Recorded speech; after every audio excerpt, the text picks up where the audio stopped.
Hello everyone, it's my pleasure to welcome the world's best white ball spinner, and he's standing right next to me, Adam Zampa. How different was that to bowl out there compared to how you bowl in Australia? Yeah, I mean it's always a little bit different in these conditions. It's great to obviously be working with you and Yuzi and have those conversations about these conditions. A lot less bounce, a lot less pace in the wickets. You've played plenty in Australia, so you know what it's like. How do you really place it? If I had to give you an option of bowling in Australia or bowling on this pitch, which would you take? Probably Australia, to be honest. Obviously that extra bounce, and I've bowled there a lot, and the ground's a lot bigger. We're halfway through the IPL, and I think there's been about 600 sixes hit so far. So it's not a fun place to bowl. We are going to get to 1,000 very soon. Yeah.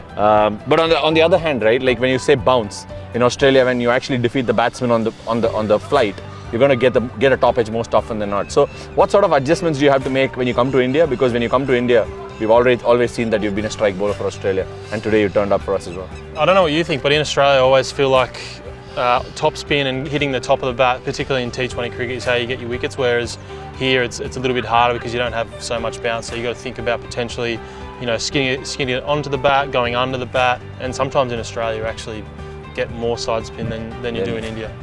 3 wickets today: Ruturaj, Moeen, and Devon Conway. Which one would you pick? Which was the best dismissal?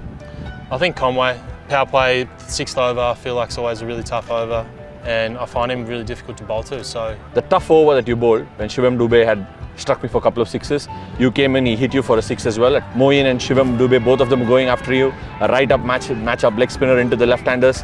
What was going through your mind, and how did you execute what you want to do? I probably executed 4 out of those 6 balls pretty well, with a couple of balls that got hit to the boundary that I wasn't too happy with. But keeping calm under pressure. When you face bowling to guys like that, you are under pressure, because you know they're going to try to hit for 6, and they can. Shivam Dube is a powerful guy. So before you go to sleep, one final question. We're off to Mumbai next. Red soil pitches, very different to this. Do you think a lot about it, or do you prepare differently? What do you do? What's up for the next game? Yeah, with what's in front of me, we've known what conditions were coming up here, and you kind of prepare for that. Whereas, I've played a little bit in Mumbai, and I know what it's like there. So wonderful day. Well done, Zams. Go to sleep well. Cheers. Enjoy yourself. Good night. Good night, guys.